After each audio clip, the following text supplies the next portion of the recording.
Sunday, everyone. Welcome to Bariatrics and Tips. I am Michelle Geeson, your hostess with the mostest, back for another Sunday of fun food and living large and cooking small and finding flavor in everything that we do.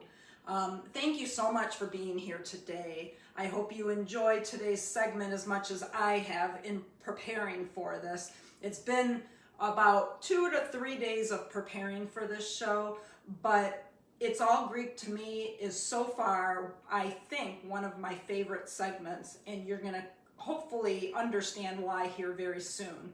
You know, one thing we all have in common is that we have all had weight loss surgery, or we're gearing up to have weight loss surgery.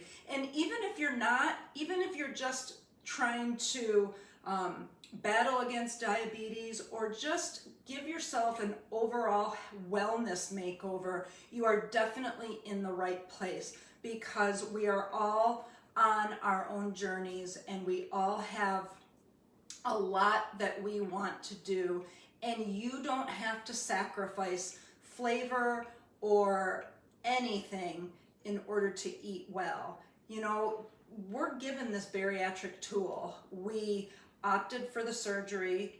We made a commitment to ourselves and to our medical team that we want to change our lifestyle permanently. But just because we're given that tool, it doesn't mean we have to feel deprived. Food is a huge part of our lives, whether we like it or not, and it's here to stay, and we have to eat to live. So we need to jump on the wellness bandwagon and learn ways to live large and cook and eat small. You know, it's the simplest thing to do is for you to remove the word deprived from your vocabulary, because there's no reason why you should have to walk this earth feeling like you should be deprived of having this or that. I remember a lot of times at the beginning of my journey, I am 6 years out, but even sometimes now, people are like, well, can you have that? Or can you eat this? Or can you eat that? And the truth of the matter is, I've got the power to raise anything up to my mouth and take a bite of it. It's the decision of what I'm going to do and how it's going to affect me determines what I decide to do. I am in control of what I want to eat. And so that's why I don't think about being deprived. If I want something, I find a way to have it. I either live with the decision I made, even if it causes remorse, or I find a workaround, a healthy workaround and a healthy option. And that's what you're going to see here today in It's All Greek to me. I have made over some really great dishes, things that I've been eating for years and years. And I'm going to tell you something right now. None of the things here that I have, I feel at all deprived, especially with the ingredients that I'm using in place of the traditional ingredients, okay? So life needs to be fun, and you should be able to have fun with food, because we can live and we can totally experiment. This is our second chance at life. At least that's the way I think about it, because 6 years out from gastric bypass surgery, I can tell you that my surgery date of April 22nd, 2015 is my rebirth day, and that is the day that I decided I was taking back my life on my terms and I was going to live healthy. So happy rebirth day to me, happy rebirth day to all of you. It's a day to celebrate, and I don't have any desire to see the 130 pounds that I have lost ever again. I've worked hard to be successful on my journey, and I know you have too, and I don't have any regrets. There have been good days and bad days and really ugly days, but everything has culminated to this day, and I feel great, and I feel like I look better than I did 6 years ago, and I'm eating even better now than I ever have before. So all of this is worth the time and the effort, because I know I'm worth the time and the effort, and I know you guys are too, and that's one of the reasons why I love Sundays, because I love sharing this stuff with you, okay? So like I have said in recent episodes and through our Facebook page, there are a lot of really exciting things on the horizon for Bariatrics and Tips. And if you're tuning in right now, you are tuning in on our new and improved Facebook page, which is great. Thank you for doing it. Please make sure that you share this page with everyone that you know, because whether they've had bariatric surgery or not, if they're supporting you, they should be part of our community, okay? We've got a lot of great things on the horizon. I've got a lot of dreams I'm trying to realize, and my two partners are also trying to realize their dreams too and help me realize mine.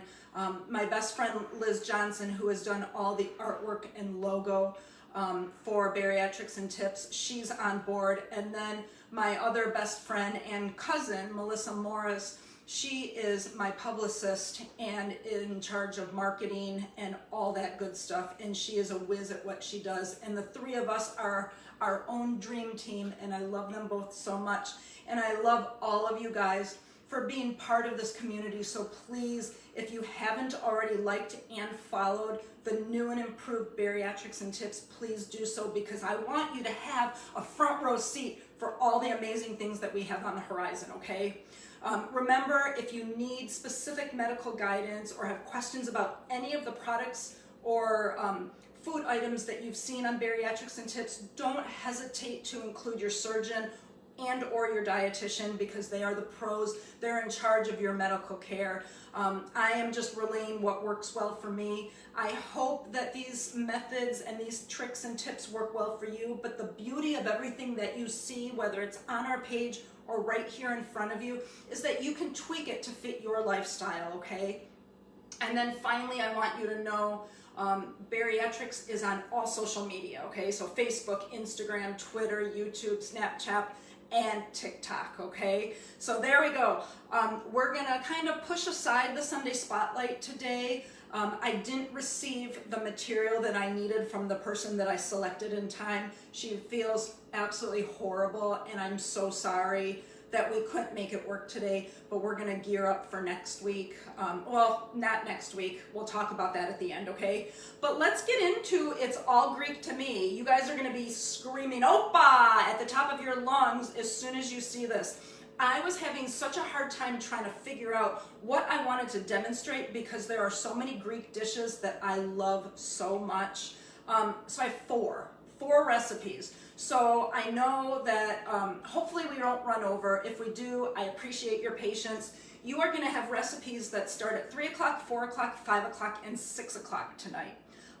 These recipes are gonna be featured on our new and improved Bariatrics and Tips page. So if you haven't liked or followed yet, please do, because that's where you're gonna be able to view them and hopefully save them to your own device, okay? If you are not liking or following our new Bariatrics and Tips Facebook page, there's going to be a reminder at 3 o'clock, 4 o'clock, 5 o'clock, and 6 o'clock on the old page that will prompt you to go to the new page, okay? So we've got that. So there's four things that you see here, and I'm going to introduce them all, and then we're going to go one by one. We've got tabbouleh here. We've got dolmas here, which are stuffed grape leaves. We've got hummus, edamame hummus here. And then we've got tzatziki dip, which is like a cucumber yogurt sauce that's used as a vegetable dip or as a side dish to a couple of the things that you see here. So I'm gonna show and tell all of them. They are all made ahead of time. Some of these recipes, actually 2 out of the 4 recipes, are a little bit more time consuming than the other 2. So we're gonna start with those, and I'm gonna start with the tabbouleh. Tabbouleh is a great summer refreshing salad recipe, and the really good thing about tabbouleh is you can serve it as a side dish, or you can make a complete meal out of it by throwing some sliced grilled chicken breast on it, or some shrimp even. You can make it a full meal, but it also tastes really great as a side dish to whatever you're making, okay? So tabbouleh salad does require a little bit of prep work, and when you see the recipe card for both the tabbouleh and the dolmas on your Facebook page, there's 3 different pictures, because the recipe it's a pretty long recipe. There's just a lot of steps. Price-wise, there's nothing here that's going to break the bank, okay? So we'll start with the tabbouleh. the ingredients, and I do have a few things to show you in case you're not familiar with this type of cuisine. Tabbouleh, the base of it is made with cracked wheat, which is also called bulgur. Okay, this is the package. If you're here locally and you shop at Meyer, this is the brand. Zayed is an actual really good Middle Eastern brand. I'm going to come around and I'm going to show it to you. This is the cracked wheat. Okay, and it's super yummy. It looks like, here, let me get this for you. It almost looks like quinoa. It's dry because, and what you have to do is you have to measure it out, and then you have to soak it in some like lukewarm water for about a half an hour and let it absorb the water. And so you're going to start off with a half a cup of cracked wheat. You're going to add your veggies, chopped tomatoes. I like to seed my tomatoes because you want to get them as non-liquidy as possible, because otherwise it'll make for a very soggy salad. A cup of chopped English cucumbers, and the reason we choose English cucumbers is because they are seeded.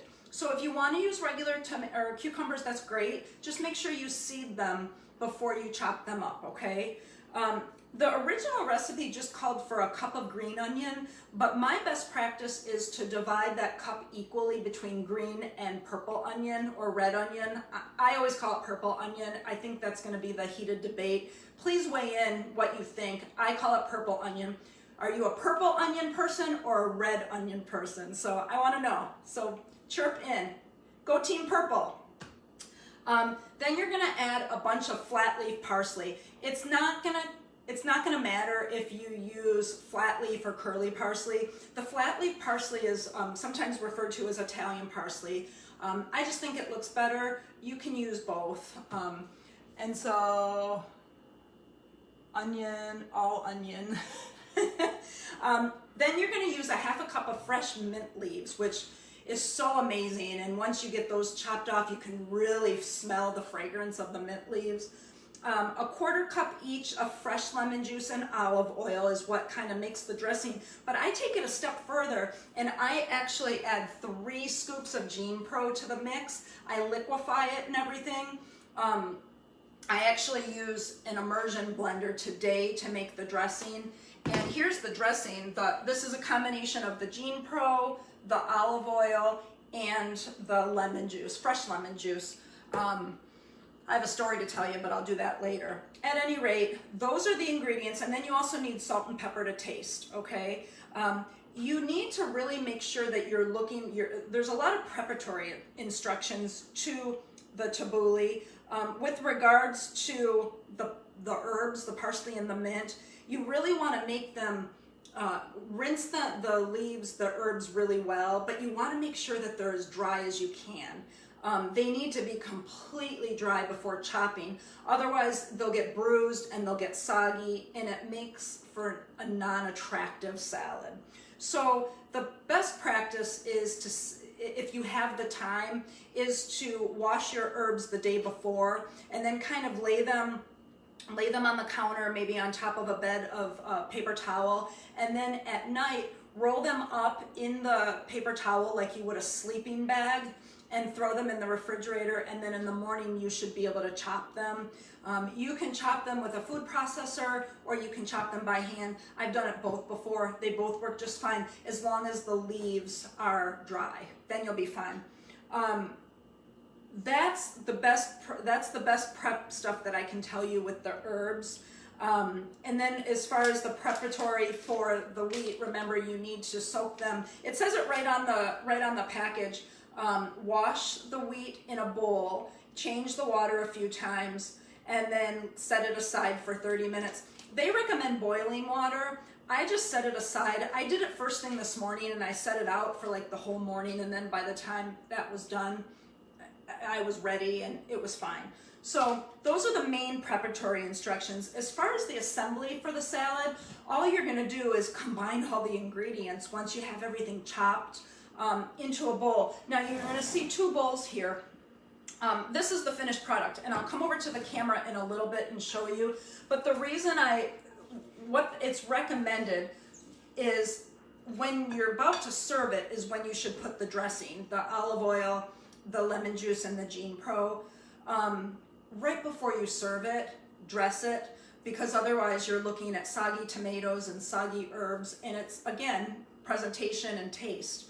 And so I made everything according to the instructions on the recipe that you're gonna get, but this batch I'm keeping in the refrigerator with no dressing on it, and then I'm gonna just put this in the fridge with it, and when I'm done eating this, because I will be eating it after we are here today together, at least I'll have some for another day. So this is the salad that I made for you today. It's got the olive oil, the lemon juice, the Gene Pro in it. It's got all the vegetables, and it turned out so good. It's such a crisp, refreshing salad.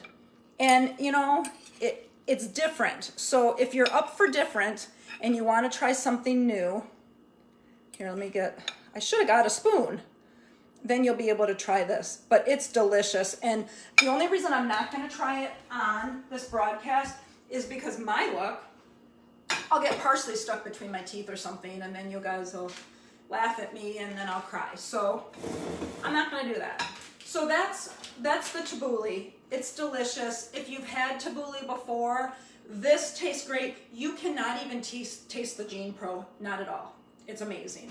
So I'm excited. As far as the remainder of the bulgur wheat, you can keep it in the freezer or the refrigerator, and it's pretty perpetual. I've had this for quite a while.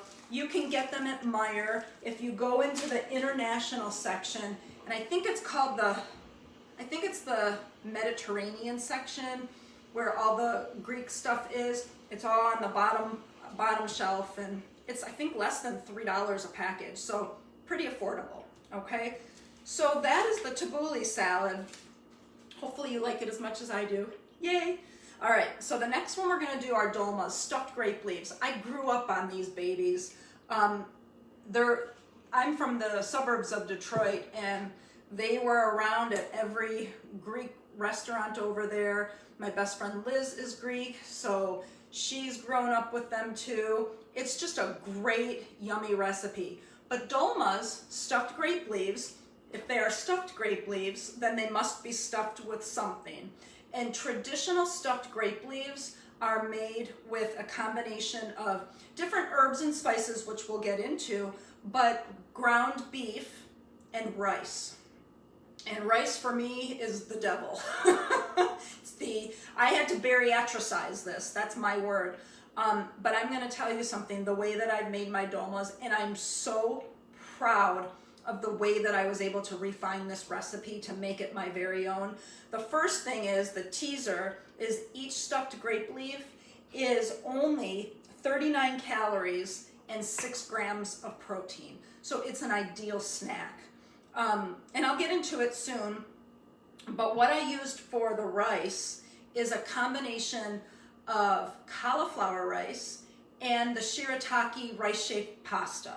And I used a combination of both because, you know, the more you use of different things, the more well-rounded flavor and texture you have. And this, honestly, I cannot even tell that that's not regular rice in there. I'm so excited about it, okay? So again, this is a pretty intricate recipe. It's I think three squares when the recipe comes out today on the Facebook page.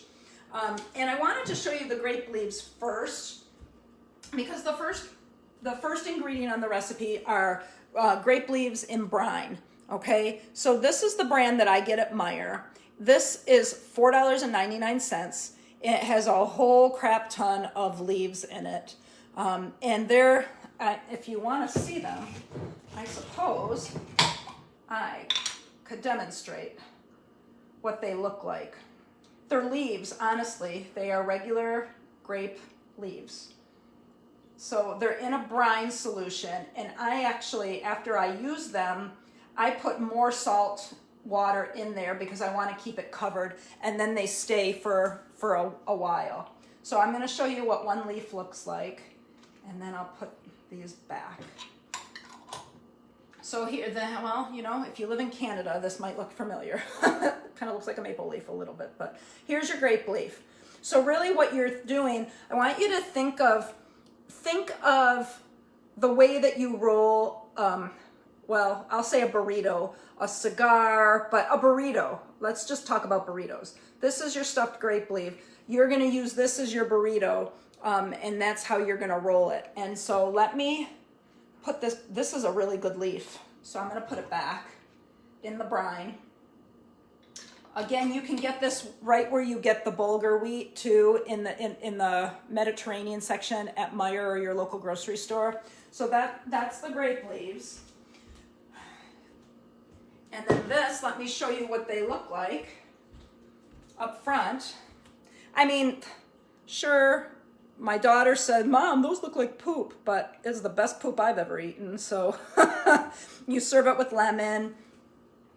It's great. So the ingredients, let me go over the ingredients for you, and then I'll kind of talk about the assembly. And the assembly instructions are in the recipe that you're going to receive today, this afternoon. But what you have is you have your jar of grape leaves, you have half a cup each of the cauliflower rice and the shirataki rice-shaped pasta. And if you don't like either one, you can substitute 100% for whichever one you'd like. If you do eat rice, you can certainly substitute. You're going to use whatever you want to use. This is just what I used today, and this is what I used to make my palate sing. So you're going to have some extra virgin olive oil, a finely chopped large yellow onion, a half a pound of extra lean ground beef. You're going to have some Gene Pro, two scoops of Gene Pro dissolved into 3 tablespoons of chicken broth, and then set that aside.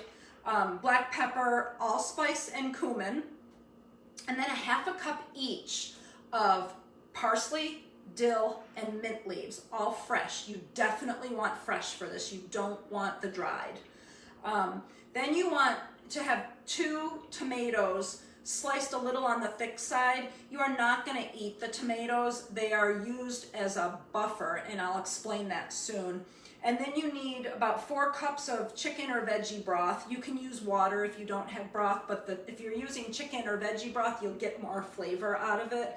And then you need the juice of 2 lemons. And again, if you don't have, fresh is always preferred, but if you don't have fresh, you can definitely use bottled lemon juice. So the first thing you want to do is you're going to remove your grape leaves, and I put them on a sheet of paper towel and I kind of let them dry flat. And you're going to want the bumpy, textury side of the leaf facing you, because that's going to be the inside of it.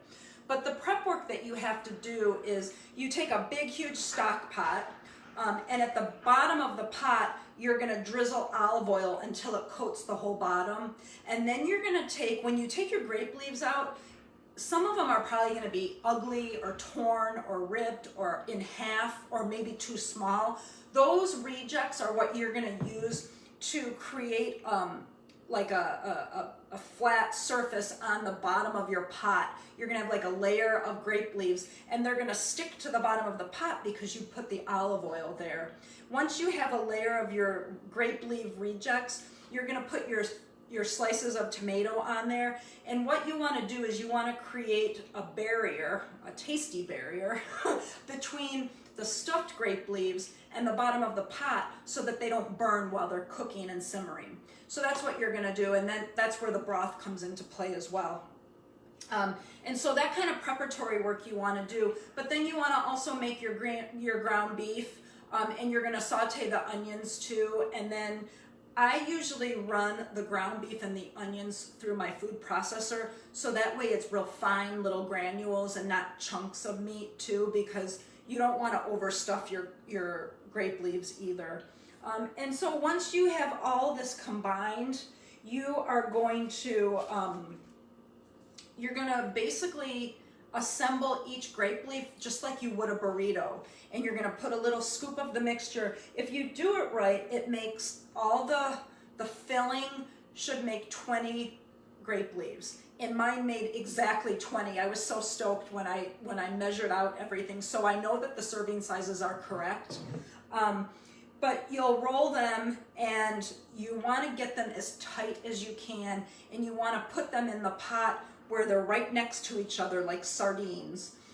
Because what you'll do is once they're all rolled, you're going to take a plate and you're going to invert the plate in the pot, which holds down the grape leaves while they're cooking.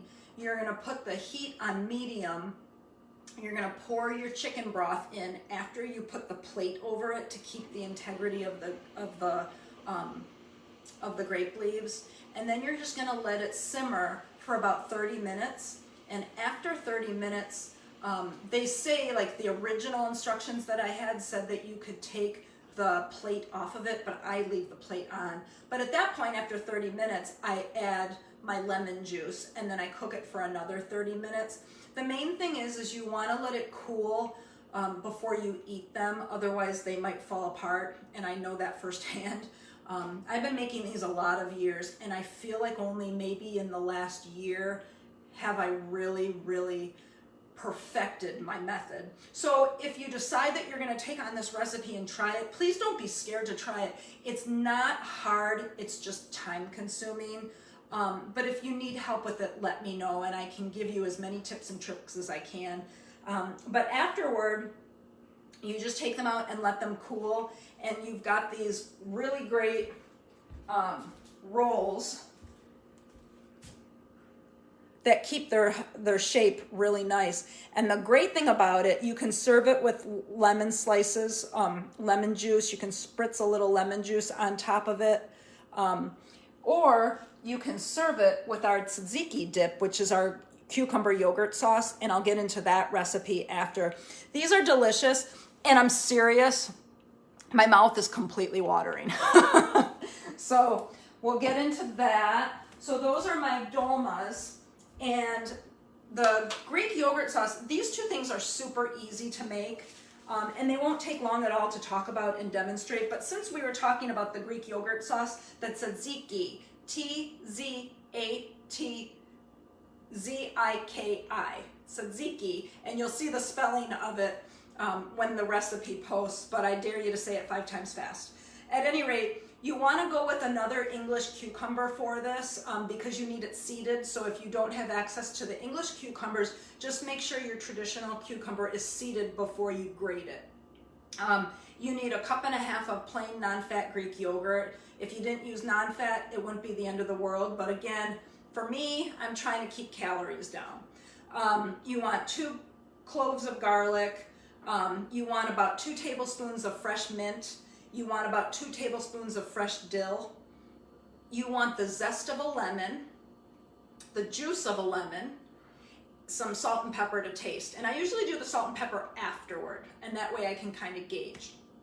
And basically, if your cucumber isn't seeded, you're going to seed it, and then you can grate it. And you can either grate it with a box grater on the large hole, or I actually ran mine. I've got a grating feature on my Cuisinart food processor, so that's what I did, and it grated it to perfection.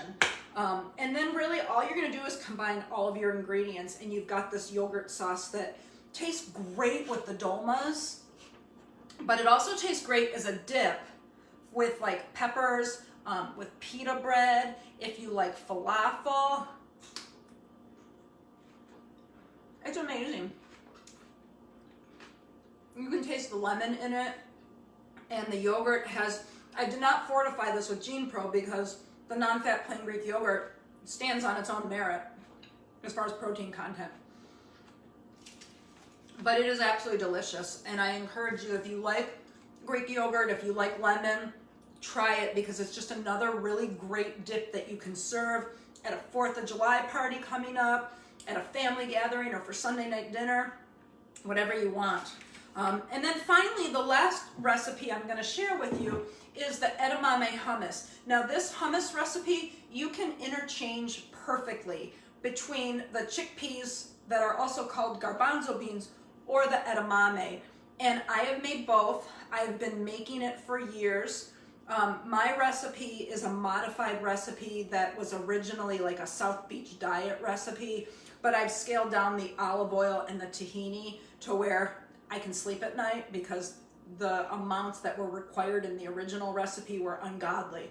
So I use this. I make chickpea hummus, traditional hummus, but I love edamame hummus because edamame versus chickpeas, the edamame has more protein and less carbs, and the chickpeas have more carbs and less protein. So for me, it's like, it's a no-brainer. You really can't taste the difference too much.